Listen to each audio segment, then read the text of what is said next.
กำลังพิมพ์หนาวใจพวกนอกจากไรเอาเพียงจันทร์เฮาเอ้ยผู้บางคนคอยบ่ฮู้อีนางสู่สำคัญอดทนทรมานได้ซ้ำผู้ตายอีนางใหญ่ไปหาลำแต่ละบ้านพ่อได้ซื้อไม่ได้สายใจคนขาดสิ้นยิ่งขอหวมในเด้อครับโดดพิมพ์หมอลำบ่มีอีนางสาวเอาหาเสียเฮาไปหาลำเอาเงินจากเสียงยังจ้างขอโทษก่อนกินน้ำไหลพันย้อนคนอยู่พอดทางไตนั่งสู่เก่าไม่ได้หัวปางห่างยังอยู่ใดอาศัยแต่ขายเสียงไปสนใจอยากนอนเฮียงพิมพ์สินอสวนมักโม่ก็มีด้วยห้องหากล้วยสิมาเบบ่มีแล้วนายเอ้ยไว้มีเนบเอาเขาอาศัยตายผู้อยู่ไกลหัวกินใหญ่มันอยู่อะไรน้ำพิมพ์อีน้ำหายอย่างนี้แล้วไปไล่พวกอันเบาของเคยเมาลามคาผัวกับบ้าน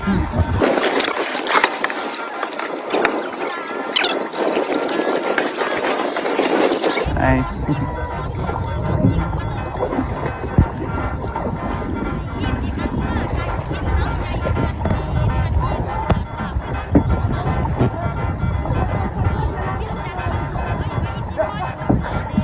มือนาซากลัวเป็น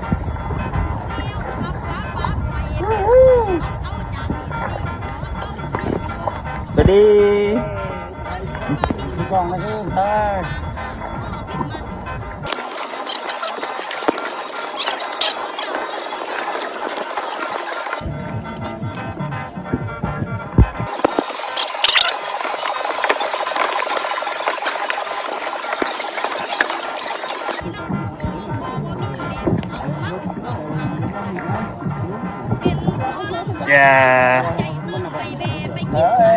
บายบายกล่องนะบายบายกล่องบายบายกล่องสิบายบาย I think you put sun guard in the back. Sun guard, yes. Yeah, it's good for you. It's better for you.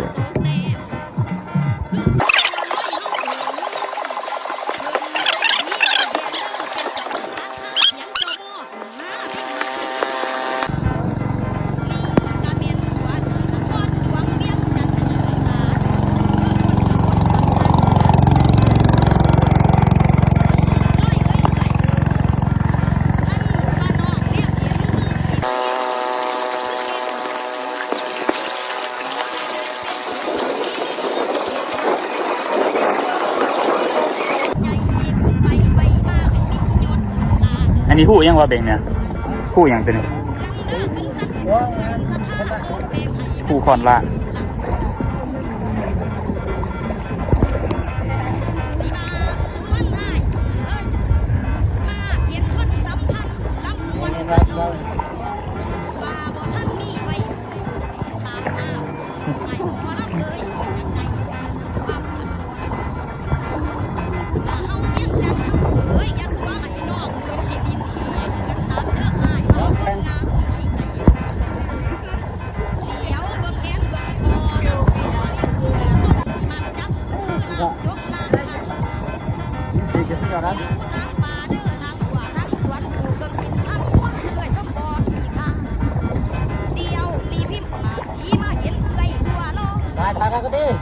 เดี๋ยวเราไปแบบกลางเลย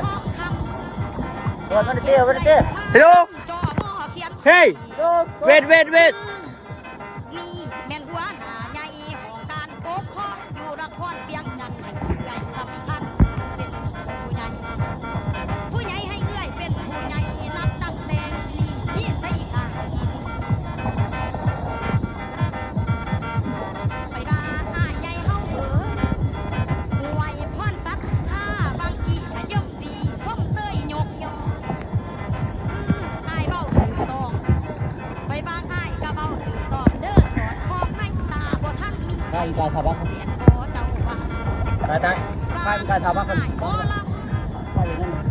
บอกสมบูทานังเสียบ่ลำเป็นหัวทางหน้าเป็นแฟนบ่ลำกระเซินหายเป็นสิ่งที่ต้องเป็นประจนภัยมีลมแน่นอนวันนี้ในใดส้มเสยใบในใดกินเสียงแค่เรียนจำปาเสือที่หาย เยอะ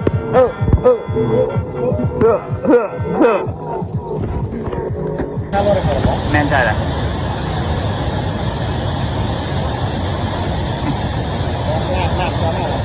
เขามา2แขกเขามาทอดซอสจะเป็นตั้งแต่ของก็ไหลแล้วโอ้โดนนะสั่งนะ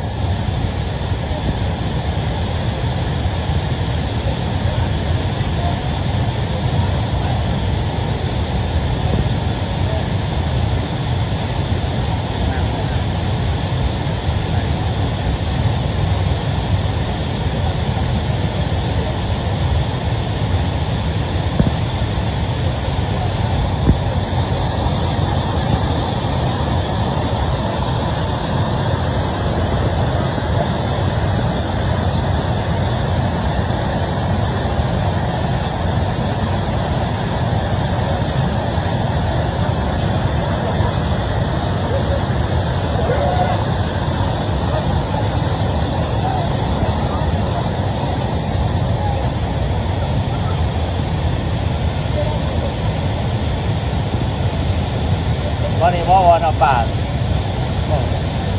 ล่องบินได้เลยมันเป็นรีเป็นมันเป็นแบบน้ำป่า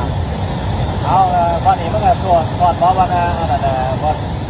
วันทางหาป่ามันก็เป็นกิจวัตรแต่ว่าขณะต้องมีคนพูดว่าถ้าเราพ่ายวันหันพ่ายเพื่อโลกไปอีกคนใดเราโต้อีกเราขนาดพ่ายเพื่อให้ซื้อป่าสองโควิดเอาเพื่อลงมาทำเขาซื้อป่าอยู่โอ้เป็นขยายทุกคันรถขาเขาออกกินกระเป๋ามาป่าอยู่ได้ดีครับผม